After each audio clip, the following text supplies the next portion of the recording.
नमस्कार दोस्तों, बहुत बहुत स्वागत है आपका मेरे चैनल में। और आज मैं आपको लेकर जाने वाला हूं उत्तर प्रदेश के आगरा शहर से लगभग 40 किलोमीटर दूर फतेहपुर सीकरी में।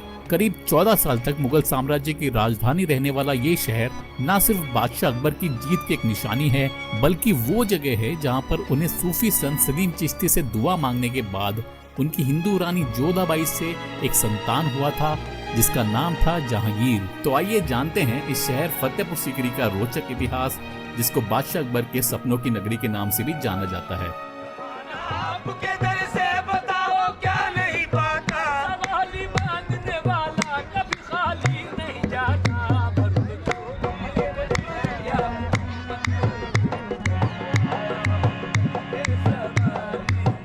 ये पूरा जो मैदान आप देख पा रहे हैं, इसको बोला जाता है दीवाने आम। ये पूरा हिस्सा किसी जमाने में एक मिट्टी का मैदान हुआ करता था।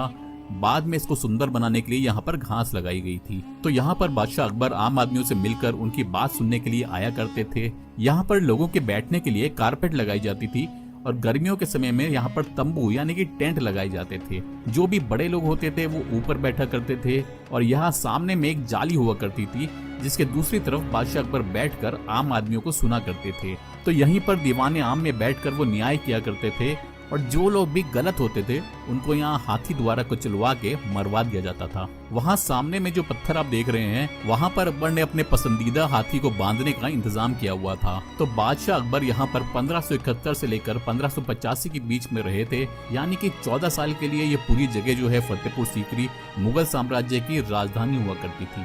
उसके बाद वो यहाँ से चले गए थे क्योंकि यहाँ पर पानी की बहुत दिक्कत थी। फिर उसके बाद उन्होंने अलग अलग शहरों में अपनी जिंदगी जी और आगरा, इलाहाबाद, मालवा, कश्मीर, लाहौर और अफगानिस्तान के जरिए अकबर ने अपने साम्राज्य को फैलाया। साल 1573 यानी कि 1573 में उन्होंने गुजरात जीतने के बाद इस शहर का नाम रखा था फतेहपुर सीकरी, यानी कि सिटी ऑफ विक्ट्री। और फिर अकबर ने यहाँ पर अपनी जीत की सबसे बड़ी निशानी यानी कि बुलंद दरवाजा बनवाया, जिसको बोला जाता है डोर ऑफ विक्ट्री, जो कि दुनिया का सबसे बड़ा दरवाजा हुआ करता था। ये सामने वाला हिस्सा जो आप देख पा रहे हैं, वहीं से अकबर आया करते थे।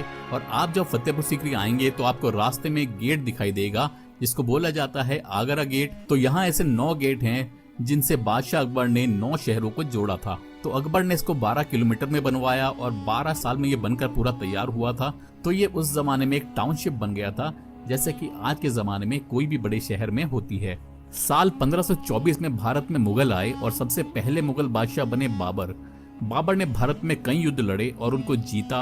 उनकी मृत्यु होने के बाद उन्होंने अपने 4 बच्चों को अलग अलग हिस्से सौंपे और उनके बेटे हुमायूं के हिस्से में आया था हिंदुस्तान। लेकिन हुमायूं उतना सफल नहीं हो पाए और उन्होंने कई युद्ध हारे। और फिर साल 1556 यानी कि 1556 में हुमायूं की मृत्यु होने के बाद उनके बेटे अकबर को मात्र 14 साल की उम्र में बादशाह बनाया गया। बादशाह अकबर पढ़े लिखे नहीं थे, इसलिए वो अपने 9 वजीरों से समय समय पर राय लिया करते थे। तो अकबर आगरा में रहा करते थे और ये उस समय सीकरी गांव हुआ करता था। और यहाँ एक सूफी संत रहा करते थे जिनका नाम था हजरत शेख सलीम चिश्ती। तो अकबर आगरा से पैदल यहाँ बाबा से दुआ मांगने आए थे कि मुझे एक बेटा चाहिए जिससे कि मुगल डायनेस्टी एक बार फिर से हिंदुस्तान में खड़ी हो सके। और उसके बाद अकबर की दुआ कबूल हो गई और साल 1559 यानी कि 1569 में अकबर को एक बेटा हुआ जिसका नाम था जहांगीर। और जहांगीर के दूसरे जन्मदिन के बाद साल 1571 यानी कि 1571 में अकबर ने ये शहर बनवाना शुरू किया। और जैसा कि मैंने पहले भी बताया कि साल 1573 यानी कि 1573 में जब वो गुजरात जीतकर आए थे, उन्होंने इस शहर का नाम रखा था फतेहपुर सीकरी। ये वो जगह है जहाँ पर बादशाह अकबर तुलादान किया करते थे। इस हिस्से में गरीब लोग खड़े होते थे और अकबर वहां सामने बैठकर अपना वजन किया करते थे। और जितना भी वजन उनका आता था उतने ही वजन का वो सोना चांदी उन गरीब लोगों में बांट दिया करते थे। तो तुलादान प्राचीन भारत में होने वाली एक प्रथा थी जिसको अकबर ने मिडिवल हिस्ट्री में शुरू किया था ताकि वो सबकी मदद कर सकें और सबसे जुड़ सकें। तो ये तुलादान वो साल में एक बार किया करते थे। इस लाल पत्थर की इमारत को बोला जाता है दीवाने खास। ये अकबर के समय का कॉन्फ्रेंस हॉल हुआ करता था और बादशाह अकबर अपने 9 मिनिस्टर्स के साथ बैठकर यहाँ पर मीटिंग किया करते थे। तो ये कहा जा सकता है कि ये उस समय का पार्लियामेंट हाउस हुआ।